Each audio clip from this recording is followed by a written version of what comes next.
శంఖచక్రాది దివ్యాయుధములను ధరించినటువంటి వాడై పరమవ్యోమత్తిలే. పరమవ్యోమం అంటే శ్రీవైకుంఠం. శ్రీవైకుంఠంలో ఆనందమయమాన దివ్యాస్థాన రత్న మండపత్తిలే ఆనందమయమైనటువంటి ఆయన ఆస్థాన మండపం సహస్రస్థూణే అని ఇక్కడ మండపం అంటూ ఉంటారు కదండి. అలాంటి గోపదీయమైన అంటే అసంఖ్యాకములైన అని అర్థం.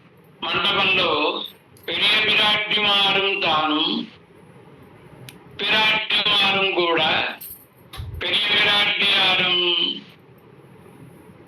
అమ్మవారు పిరాట్టి లక్ష్మీదేవి, తాను తాను పిరాట్టిమారం కూడా ఇంకా మిగతా దేవి మాటలు శ్రీ భూ నీళ్ళదేవులు సింహాసనం మీద వేయించేసి ఉంటాను. అదేగా ధ్యానం మనం చేయాల్సినటువంటిది.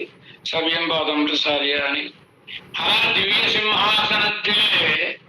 దివ్య సింహాసనంలో ఏడులహం తనిక్కోలు చెల్లా. ఏడులహం అంటే సమస్త లోకములను తనిక్కోలు ఒకటే వెత్తం. ఒక వెత్తంతో అంటే ఒక్కో లోకానికి ఒక్కొక్కటి శాసించడం కాదు, అన్ని లోకములను తాను ఒక్కడే శాసించువాడు అని తనిక్కోలు. ప్రత్యేకమైనటువంటి కోలు అంటే వెత్తం. అలా సెల్లా నడవగా ఆయన ఆద్యంలో నడవగా అని వీత్తిరందరుడి వేంచేసి ఉండి అస్థానే భయ సంకీర్ణాన. వైకుంఠంలో వైకుంఠానికి వెళ్ళగలండి. కౌశీతకి అనే ఉపనిషత్తు చాంద్రోగ్యం చెప్తున్నాను అనుకోండి. ఆ వైకుంఠ లోకము, అక్కడికి వెళ్ళే మార్గం. సనక సనందనాదులు కూడా విరజానదికి ఈవల ఉంటారు. రాబులు వెళ్ళడానికి వాళ్ళకు కూడా ప్రవేశం లేదు. బ్రహ్మ మానసపుత్రుడు చాలా గొప్పవాళ్ళు. వాడు జ్ఞానులు అందరిలోనూ అగ్రగణ్యులు. ఆయన వైకుంఠానికి ఎవరు వెళ్ళగలరు? ఎవరు వెళ్ళలేరుగా. అందుచేత ఇంకా అలాంటి వాళ్ళే వెళ్ళలేరంటే మిగతా వాళ్ళు వెళ్ళగలండి. జ్ఞానులు అసురులు ఎవరైనా వెళ్ళగలరా? భగవంతుడు అంటే పడిన వాళ్ళు ఎవరైనా వెళ్ళారా? వెళ్ళలేరు కదా. ఆ వైకుంఠ లోకానికి వెళ్ళగలిగిన వాళ్ళు ఎవరు లేరు.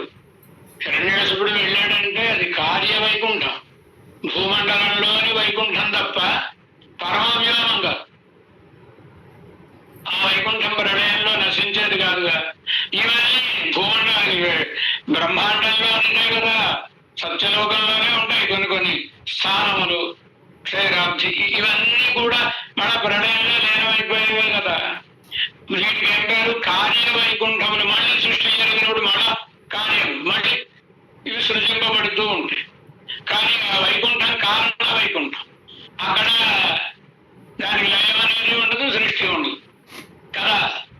అక్కడ భయానికి ఆస్కారం ఉందా? లేదు. భయమునకు ఆస్కారం లేని చోట కూడా అనంతగరుడ విశ్వక్సేనాది నిత్య సూర్యుడు భయపడుతూ ఉంటాడు. స్నేహాత్ అస్థాన రక్షా వ్యసనిభిరభయం సంగ చక్రాసి ముఖ్యై అంటారు భట్రవారు శ్రీమణరత్న కోశంలో. ఆ వైకుంఠాన్ని వర్ణిస్తూ పరమాత్మకు భయం కలిగే అవకాశమే లేదు. కొత్తగా ఒక ఆయన ముక్త పురుషుడు నది స్నానం చేసి పరమాత్మ సన్నిధానానికి చేరాడు అనుకోండి, ఆదిశేషుడు ఉంటాడు అక్కడ. ఆ సింహాసనం అంటే ఆదిశేషుడే. ఆ ఆదిశేషుడు ఉంటాడు. ఆయన దగ్గరకు వస్తున్న కొద్దీ పుష్పుష్మంటూ ఉంటాడు. ఆయన తీమహత్వనాహణయ అంటారు కదా, నిప్పులు కక్కుతున్నట్టుగా ఉంటాడు. ఎందుకంటే ఏమో ఇక్కడ దగ్గరకు వస్తున్నాడంటే పరమాత్మగా అవగలిగి చేస్తాడేమో అని. ఆయన ఎప్పుడైతే వాడి దగ్గరికి వస్తున్నాడో మనం చూస్తుంటాం కదా. ఇప్పుడు ప్రధానమంత్రులు వాళ్ళు వచ్చారనుకోండి, అప్పుడు వాళ్ళ సెక్యూరిటీ స్టాఫ్ ఏం చేస్తారు? ఆ ముఖ్యమంత్రులు ఇంకా మంత్రులు వాళ్ళు ఎవరైనా కొంచెం దగ్గరికి వస్తే ఇలా ఇలా అంటూ ఉంటారు. వాళ్ళే ప్రమాదం కలిగితే కాబట్టి వాళ్ళు అయినా సరే వాళ్ళకి ఆయన రక్షణ ముఖ్యం. ఆయన మీద ఉంటే ప్రేమ అనుకోండి, జాగరూకత. అలాగే ఆదిశేషుడు మొదలైన వాళ్ళకి పరమాత్మ మీద ఉండే ప్రీతి అతిశయించేట స్థానం కాదని భయపడాల్సిన స్థానం కాదని. ప్రభుత్వ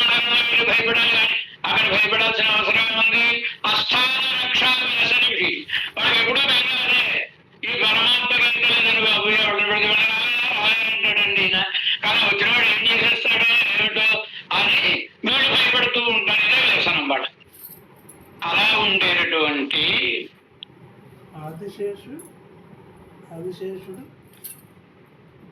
ఈ తిన్న స్థానం కాని చోట భయశంకిగడాన భయాన్ని శంకించేటటువంటి వారైనా ఎవరు వాళ్ళు? అయ్యర్వారు అమరர்கள். అయ్యర్వారు అమరர்கள். మరబ్బు లేదు భగవత్ కైంకర్యాన్ని, అజ్ఞానం అనేది ఉండదు. అలాంటి నిత్యసూరులు వాళ్ళ చేత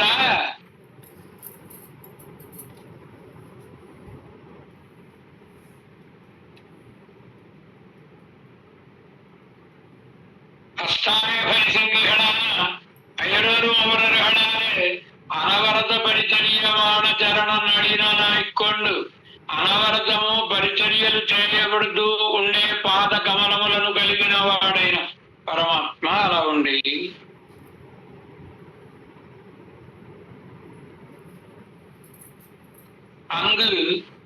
అంగనే సెల్లానిక.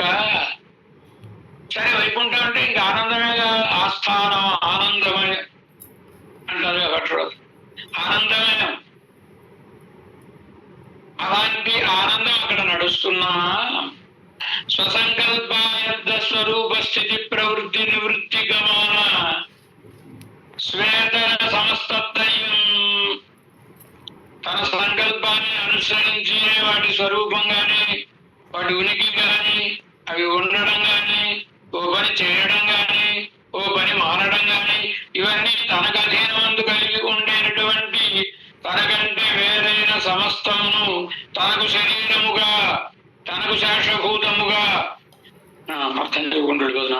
కనుక అనవరత పరిచర్యమాన శరణ నడినాకొండు అంగనే సెల్లానిక అక్కడ అలా నడుస్తూ ఉండగా స్వసంకల్పాయ తన సంకల్పమునకు అధీనమైనటువంటి స్వరూపము స్థితి ప్రవృత్తి నివృత్తులను కలిగినటువంటి శ్వేతర సమస్తత్వం తనకంటే ఇతరమైన సమస్తమును తనకు శరీరతయ తనకు శరీరముగా శేషమాహవుడైన శేషముగా కలిగినటువంటి వాడి అంతరాత్మతయ చేతనంగా వ్యాపించి తాను లోపల అంతర్యామిగా ఉండి చేతనం జ్ఞానం కలిగిన వాడు జ్ఞానం లేని పెరుగుడు చేతనాచేతనములందు వ్యాపించి ఉండి తద్గత దోషై అసంస్పృష్టనాయ్ వాటిలో తాను ఉన్నా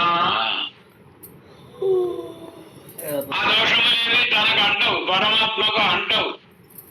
అలా అంటకుండా ఉండేటటువంటి వాడి నారాయణాది నామంగడి నారాయణ మొదలైన నామములను తనకు వాచకమాహవుడైన తనకు పేరుగా కలిగినటువంటి వాడి ఏవం విధానాహ ఈ రీతిగా ఉడన్ షుడర్ మీకు సురుదియుడు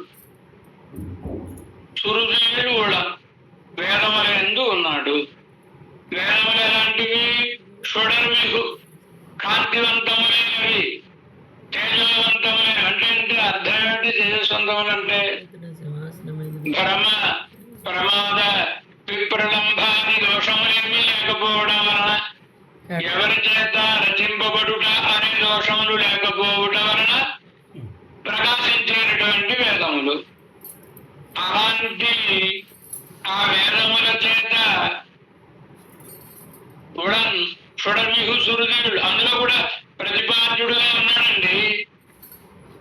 భగవంతుడే చెప్పాడుగా వేదశ్చ సర్వై అహమేవ వేద్య వేదములన్నిటి చేత నేనే తెలుపబడువాడను.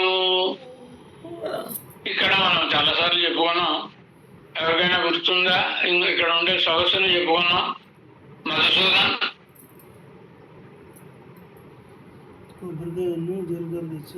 వేదైశ్చ సర్వై అహమేవ వేద్య అన్నప్పుడు అక్కడ ఉండే సదస్సు గుర్తుంది కానీ దేవరవాదం గ్రహిస్తే బాగుంటుంది. అది ఆ దేవకారం అది అర్థం చెప్పుకున్నప్పుడు అటు ఇటు మారేస్తున్నాను.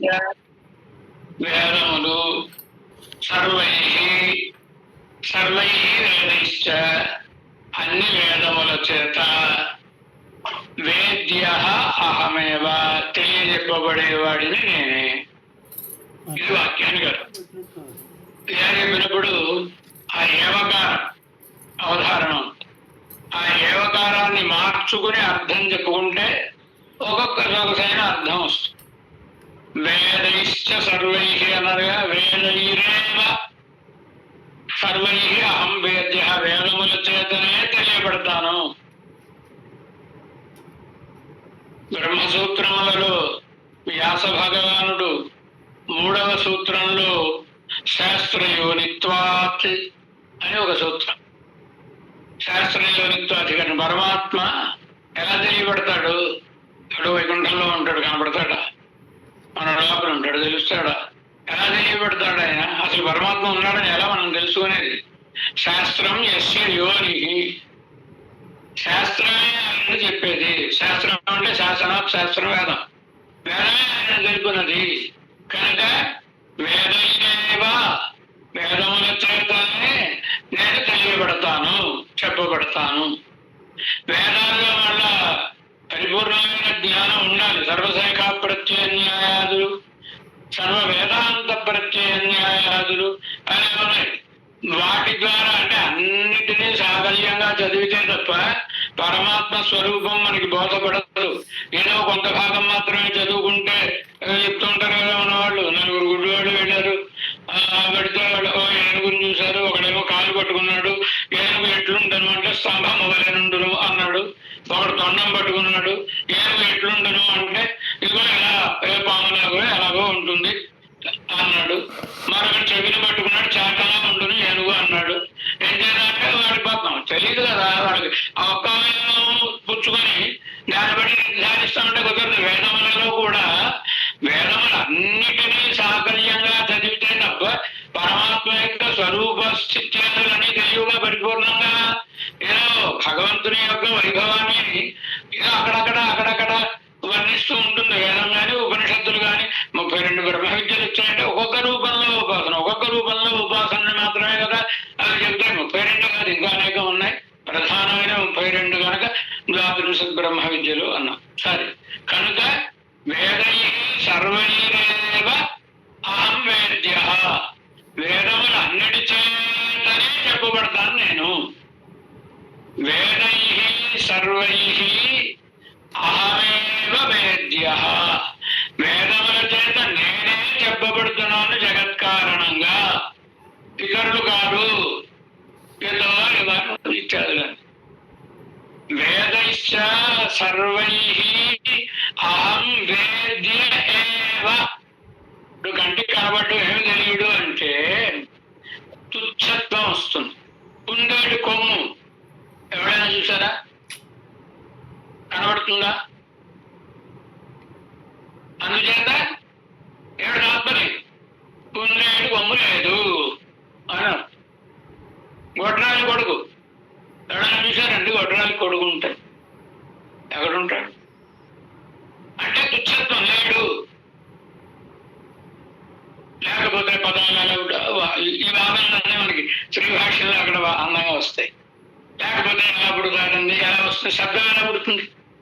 పదార్థం లేకుండా వస్తువు అనేది లేకపోతే ఆ శబ్దం పుడుతుందా? ఆ వస్తువుని చెప్పే శబ్దం పుడుతుందా? కనుక గొడ్రాలి కొడుకు అన్నామంటే వాడు లేకపోతే గొడ్రాలి కొడుకు అనే పదం ఎలా వచ్చింది? పదానికి కదా ఆయన. గొడ్రాలు ఓ పదం, కొడుకు ఒక పదం, ఈ రెండింటినీ కలిపితే అసంభవం. కొడుకు అనేవాడు ఉంటాడు, ఎవరికో వాళ్ళు కొడుకుంటాడు, ఎలా కొడుకుంటాడు. పిల్లలు కానీ బాబా ఆవిడ ఉంటుంది. పదాలు ఉన్నాయి. కుందేలు లేదా లోకంలో ఉంది, కొమ్ము లేదా ఉంది. ఈ రెండింటికి ఐక్యం కుదరదు. కుందేలుకి కొమ్ము ఉండడం కుదరదు, కానీ కొమ్ములు ఉంటాయి, కుందేలు ఉంటాయి కదండి. ఇలా ఇవన్నీ తుచ్చత్వాన్ని చెప్పేటువంటివి. కానీ భగవంతుడు మరి కనబడి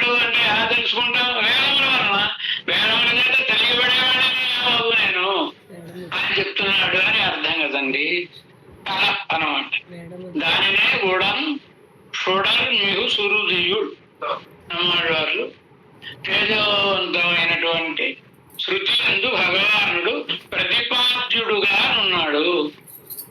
ఇంతకంటే గొప్ప ప్రమాణం ఏం కావాలి భగవంతుడు ఉన్నాడు అనడానికి? నిర్దోషం నిత్యమైనటువంటి వేదం చెప్పింది కనుక ఎంగిరబడి ఉపనిషత్ సిద్ధమాయి ఉపనిషత్తులలో చెప్పబడినటువంటి వాడై ఇప్పటి ఈ రీతిగా విషజాతీయమాయి ఈ రెండు వైపు మనకి పోలికేంటండి? ఆయన పరమచేతనుడు. అనుకున్న జ్ఞానం ఎంత, మనం ఎంత అణువంత మనం మీకు ఆయన. ఇంక మనకి పోలిక ఎక్కడా లేదా? విషజాతీయమైన వాడు ఆయన ఈశ్వరుడు, ఆయన నియమించేవాడు, ఆయన నియమింపబడేవాడు. మన అజ్ఞులం ఆయన సర్వజ్ఞుడు, అసత్తులం ఆయన సర్వశక్తి. ఇట్లా ఈ రీతిగా చూసుకుంటే పోయి ఉండదు. విషజాతీయమాయిరందు వైతు ఆశ్రిత వాత్సల్యత్తాలే అంత గొప్పవాడైనా ఆశ్రితుల యందు ఆయనకు ఉండేటటువంటి వాత్సల్యం, ఆ వాత్సల్యం చేత దేవ మనుష్యాది సజాతీయనాయి వందు దేవతల్లో ఒక ఆయన ఉపేంద్రుడు. సహస్రనామాల్లో ఉపేంద్ర ఓ నామం ఉందిగా. ఉపేంద్రుడు అంటే మనకు తెలియదండి. ఉపరాష్ట్రపతి, ఉప ముఖ్యమంత్రి ఏవో చెప్తున్నారా? అలాగైనా ఉపేంద్రుడు అంటే డెప్యూటీ ఇంద్రుడు అనా? కాదు. ఉపగత ఇంద్రం ఇది ఉపేంద్ర భాష. ఇంద్రుణ్ణి తమ్ముడుగా సమీపించిన వాడిన అతని కష్టం తీర్చడం కోసమని మరి తర్వాత పుట్టి తీర్చాడు ఆయన కష్టాన్ని. వామనుడు అవతరించి తీర్చాడు కదండి అని ఉపేంద్రుడు. మీకు తమ్ముడు కనుక ఏదైనా అన్న గొప్పే, తమ్ముడే తక్కువ అంటారేమో. అతీంద్ర ఇంద్రుడిని అతిశయించి ఉండేటటువంటి వైభవాన్ని కలిగినటువంటి వాడు అన్నారు కదండి. రెండు ఉన్నాయిగా. అందుచేత మనుష్యాది సజాతి దేవ మనుష్యాది దేవతలలో మానవులలో ఇక్ష్వాకు వంశ యదువంశ జనిష్ట హంత ఇంద్రానుయద్వలితే తనయద్వయోగాత్ అంటారు కదా. పరమాత్మ మధ్యే గిరించి గిరిశం ప్రథమావతార. బ్రహ్మరుద్రుల మధ్యలో విష్ణువుగా మొదటి అవతారం. ఇక్ష్వాకు వంశంలో, యదువంశంలో ఇలా ఇలా వచ్చి అవతరించాడుగా పరమాత్మ. దేవ మనుష్యాలు సజాతీయనాయి వందు తన్నుடைய పరమకృపయాలే తన యొక్క పరమకృపతో తిరువవతారం బణ్ణం స్వభావనమాయ్ అవతారాన్ని స్వీకరించే స్వభావుడై ఆయన ఇక్ష్వాకువంశంలో పుట్టినంత మాత్రం చేత వాడితోటి సమానుడు అయిపోతాడండి. ఇచ్ఛాగృహీత హిమద ఉరుదేహ. ఆయన అవతారానికి ప్రయోజనం ఉంది. సంసాధిదాశేష జగద్ధితోసౌ. ఆయన జగత్తునకు హితవును సాధించడం కోసమని తన ఇచ్ఛతో తాను స్వీకరించిన ఉరురూప శ్రేష్టమైన పంచోపనిషన్మయమైన దివ్యమంగళ విగ్రహం గలవాడు పరాశర మహర్షి అనుగ్రహిస్తారు కదా. అలా అంత గొప్పవాడై ఉండి తన పరమ కృపతోటి తిరోధారం బండం స్వభావనమై అయిన స్వభావం మనం కర్మ పరవశులమై జన్మలెత్తుతుంది. ఆయన కృపా పరవశుడై జన్మలెత్తుతున్నాడు మన మీద. కృపతోటి మనని బాగు చేయడం కోసం ఎప్పటికైనా ధరింపజేయాలి అని తమ్ముடைய అవతారంగాడిలో தன்னுடைய அவதாரங்களில் உலகப்பெறாத கர்ப்ப నిర్భాగ్యర్గం ఇழக்க వేండాదబడి అవతరించాడు. ఆయన ఈ లోకంలోకి వచ్చాడు, తానే సంచరించాడు. అయినా కొందరుంటారు కానీ కరువులే తిరువిలాదా అంటారు. భట్రవారి యొక్క సూక్తి. అంటే గర్భ నిర్భాగ్యుడు, ఏమాత్రం భాగ్యం లేని పరమ దరిద్రుడు అని అర్థం. ఎందుకంటే భగవంతుడు వచ్చి ఈ లోకంలో పుట్టి వాళ్ళ కళ ముందు తిరుగుతుంటే ఆయనను ఆశ్రయించడం, ఆయన మాట వినడం వీళ్ళు తరించలేనివాడంటే పుట్టడమే వాడు అంత గొప్ప దరిద్రంతో పుట్టాడని అర్థం. కనుక మరి అలాంటి మహానుభావుడు ఎక్కడికి వెళ్ళినా అక్కడ కూడా దరిద్రమే దాంట్లో ఇస్తున్నారు. అలా గర్భ பாக்கியர்க்கும் கிடக்க வேண்டாம்படி పరమాత్మ కృప ఎల్లరూ లేనిది కదా, వాళ్ళు కూడా కోల్పోకూడని రీతిగా పరమాత్మ సర్వాపరాధ సహన, ఎన్ని అపరాధములను చేసినా సహించిన వాడే. పత్ర పుష్పాదిగడాలి స్వారాధన ఇక్కొండు, ఎలా చేసినా ఆరాధన, అది ఆకు కానివ్వండి పుష్పం కానివ్వండి, పురుగదు పువ్వే అన్నారు. వాటిని దృష్టిలో పెట్టు సరే, ఉయర్నాలు ఈ పాసురాలన్నింటినీ దృష్టిలో పెట్టుకుని ఈ వర్ణనాలన్నీ మనకి ఇక్కడికి వచ్చి వాటితోటి స్వారాధన ఇక్కొండు సుకరముగా తేలికగా ఆరాధింపబడేవాడు అగుచు. ఆశ్రితగా అత్యంత పరతంత్రణాన్ని, ఆశ్రితులైన వారికి మిక్కిలి పరతంత్రుడై, తనను ఆశ్రయించిన వారికి తాను పరతంత్రుడు.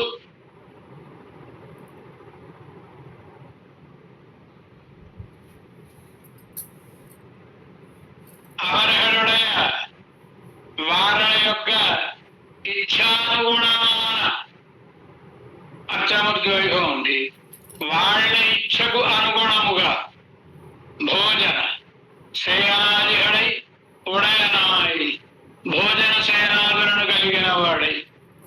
పెరుమాళ్ళ కోసమా మనం చేసే దీంట్లో మనకు ఆ రోజు ఏ కూర ఇష్టమో ఆ కూర చేసుకుంటామండి. సడన్ గా ఏం చూపిస్తాం అనుకోండి, ఆయన పుచ్చుకోడు కనుక ఒక్కటి కొంచెం ఒక మెతుకు తగ్గింది అనుకుంటే ఇంకేమైనా ఉందా, మనం చూపిస్తామండి, చూపించంగా బుద్ధిమంతులం. కానీ మనకి ఎలా ఇచ్చైతే అలా ఒకటి ప్రేమ ఉంది, మనం ఏదో మనకు నచ్చిన వస్త్రం పట్టుకొచ్చి ఆయనకి కడతామండి. కడితే దాన్ని స్వీకరిస్తున్నాడా లేదా ఆయన? మనకు నచ్చింది ఆయన నచ్చదు. మన ఇంట్లో మన పిల్లవాడే నచ్చకపోతే తొడుక్కోనండి బట్టలు మనం కొనవి. అలాంటి భగవంతుడు అంటే తదిక్షయ మహాతేజ భుంక్తే వై భక్తవత్సల స్నానం పానం తథా యాత్ర, ఆ ప్రమాణాన్ని హృదయంలో ఉంచుకొని సాధించినటువంటి మాట అనం. కనుక వాళ్ళ యొక్క ఇచ్చకు అనుగుణముగా భోజనము శయనము మొదలైనటువంటి వాటిని కలిగిన వాడై సమస్త కళ్యాణ గుణ పరిపూర్ణనాన తానే, సమస్త కళ్యాణ గుణములతో పరిపూర్ణుడైన తానే ఆశ్రిత సులభత్వాద్యర్థ, ఆశ్రితులకు సులభుడై ఉండడం కోసమని కోయిఘడే వందు నింగరుళి అవతారములను స్వీకరించడం. ఇంకా తర్వాత దేవాలయంలోనికి వచ్చి వేంచేసి ఉన్నాడుగా పరమాత్మ. మరి దేవాలయంలో మనకు నచ్చినటువంటి రీతిగా ఆరాధన చేస్తే స్వీకరిస్తూ ఉన్నాడుగా పరమాత్మ. ఇప్పటి ఉళ్ళ సర్వేశ్వరత్వద్దుకు ఇలా ఉండే పరమాత్మ యొక్క సర్వేశ్వరత్వానికి ఆశ్రిత అనుగ్రహత్తుకు ఏకాంతమాన పడిహడా, ఆశ్రితులను అనుగ్రహించడానికి తగినటువంటి రీతుల చేత పరిపూర్ణనాన ఎన్నరువాన్, పరిపూర్ణుడైన పరమాత్మ తన్னை నిర్హేతుకமாக కాట్టి అరుళక్కండ అనుభవి, తనను నిర్హేతుకంగా నమ్మాళ్వార్లకు కనబరతగా దర్శించి అనుభవించి తమ్ముడే ప్రకృతి సంబంధమాహిర ప్రకృతి బంధమద్దు, తమ యొక్క ప్రకృతి సంబంధం పోయే రీతిగా ఈ ప్రతిబంధకం ఆయన కటాక్షం పడితే కానీ చక్షుషాదవసవమేన అంటుంది కదా సరే. ఆ ప్రతిబంధకము పోయిన అత్త ప్రతిబంధకమత్తు పోయి ఎంబెరుమానై పెత్తుముడికిరారు భగవంతుణ్ణి పొంది ఈ గ్రంథాన్ని ముగించుచున్నారు అని సారాంశాన్ని సాధించు. ఇని ఇక సొల్ల వేండు ఎలా మొత్తం ప్రబంధం యొక్క సారాంశాన్ని అందరినీ సాధించేశారండి. కానీ ఇంకా చెప్పవలసినటువంటి అనేకములైనటువంటి విషయముల పాసురములలో దుర్వేముడులలో ఉన్నాయిగా. వాటిని అన్నిటినీ కూడా అవ్వవ తిరువాయి మొழிహెడుదోరం సొల్ల కండుగొళ్ళు ఆయా తిరువాయుడుల దగ్గర చెప్పగా మీరందరూ కూడా క్షేమించండి. మిగతా విశేష ప్రయోజన అనుసంధానం చేసు కోసమే దీనికి కక్కుర్తపడుతున్నది అయ్యా. స్వామివారు అనుగ్రహిస్తూ ఆళ్వార్లకు పరమాత్మతో ఏర్పడిన సంశ్లేష విశ్లేషములు ఆళ్వార్లకు ఎలాంటి దశను కలిగించాయి అని స్వామివారు అనుగ్రహించారు.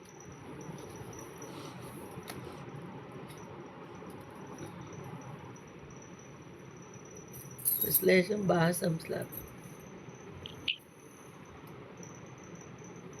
ఆళ్వార్లకు పరమాత్మతో ఏర్పడిన సంశ్లేష విశ్లేషములు వారికి ఎట్లాంటి దశను కలిగించాయి అని స్వామివారు అనుగ్రహించారు. అనిల్ కుమార్ గారు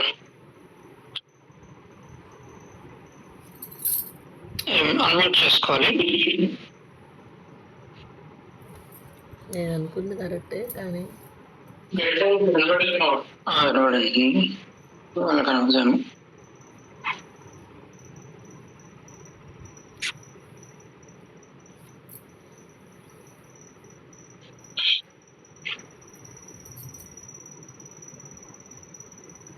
అన్మ్యూట్ చేసుకుంటారా? అట్లేదు కింద మైక్ సింబల్ ఉంటుంది, దాని మీద టచ్ చేస్తే అన్మ్యూట్ అవుతుంది. అది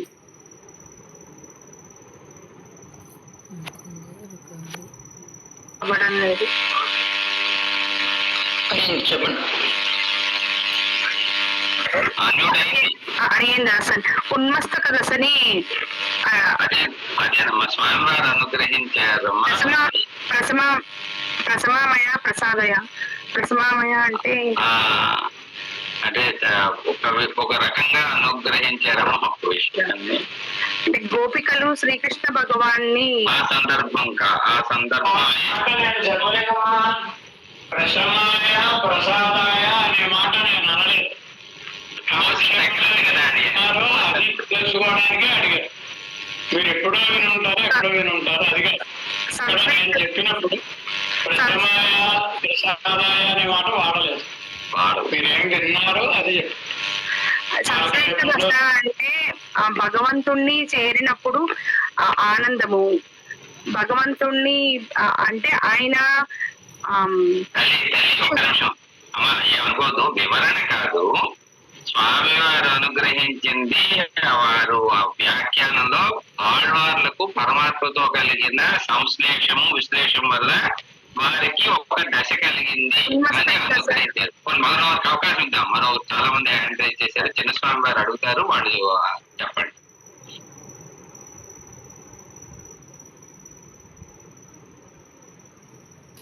ఆచార్య శ్రీరామ్ గారు గుజమెళ్ళ.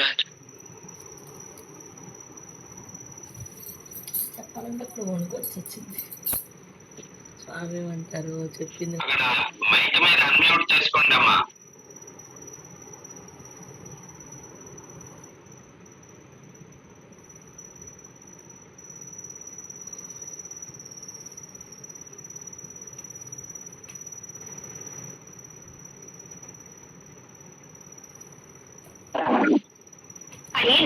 ఎవరిని పిలిచారండి?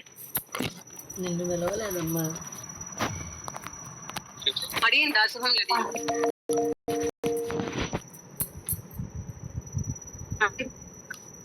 అన్యాపదేశంగా మాట్లాడేలాగా అంటే మాతృ నాయిక సఖీ భావనలాగా పలికేలాగా చేస్తాయి. అర్థమైంది.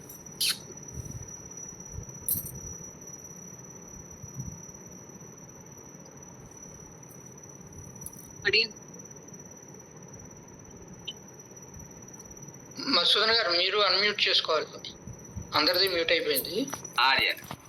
స్వామివారు చాలా స్పష్టంగా మాతృభావనతోటి నాయికా భావంతో చెలికత్తి భావంతో కొన్ని తిరువాయుముజలను అనుగ్రహించారని స్వామివారు అనుగ్రహించారు.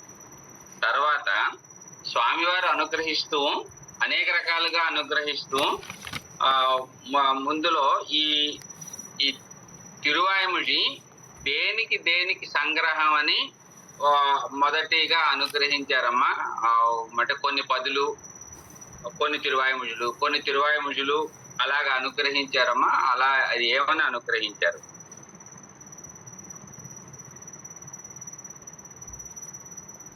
పిండలోకాచార్యులుగా చెప్పింది. మొత్తం ఇప్పుడు 20 చెప్పాలి కదా. అంటే అట్లీస్ట్ దేవరవారు మొట్టమొదట అనుగ్రహించింది. క్వశ్చన్ మార్చేస్తాం. మార్చేయండి. అడిగండి దాసం. అమ్మా మరో ప్రశ్న అమ్మా. స్వామివారు మార్చమన్నారు. ఆ స్వామివారు అనుగ్రహిస్తూ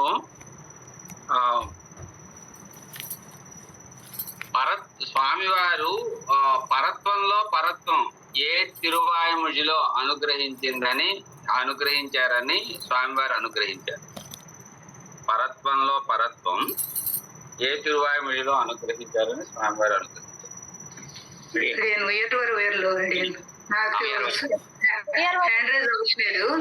అంతేనమ్మా. అవును. స్వామివారు అనుగ్రహిస్తూ ఒక 4 తిరువాయుముజుల పేర్లు అనుగ్రహించారు. ఆత్మస్వరూపం అందులో అనుగ్రహించబడింది అని. అందులో ఏదైనా ఒకటి.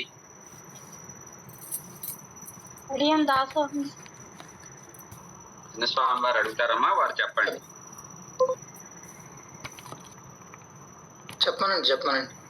చెప్పండి అమ్మా. ఎవరు ఇప్పుడు అన్నారు కదా, వారు చెప్పండి. స్వామి అవునమ్మా. దాంతో పాటు మరో 3 అనుగ్రహించారమ్మా. ఇది ఒకటి ఆత్మస్వరూపం. తర్వాత ప్రశ్న స్వామివారు కంగల్ శివందు అన్ని ఉన్నాయమ్మా. 4 అనుగ్రహించారు. ఏదైనా తర్వాత అందరూ ఒకసారి అన్మ్యూట్ అయిందని చెప్పకుండా ఎవరు చిన్న స్వామివారు అడిగిన వారు చెప్పండి. స్వామివారు అనుగ్రహిస్తూ నమ్మాళ్ళవార్ల 4 ప్రబంధాలలో ఒక్కొక్కటికి ఒక్కొక్క వేదానికి అని చెప్తూ తిరువాసిరియంలో ఏమి అనుగ్రహించబడింది అని అనుగ్రహించారు స్వామివారు.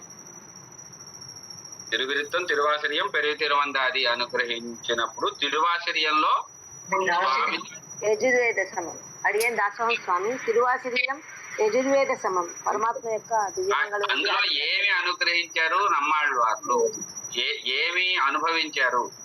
దివ్యమంగళ విగ్రహాన్ని స్వామి దివ్యమంగళ విగ్రహాన్ని పూర్ణంగా అనుభవించారు.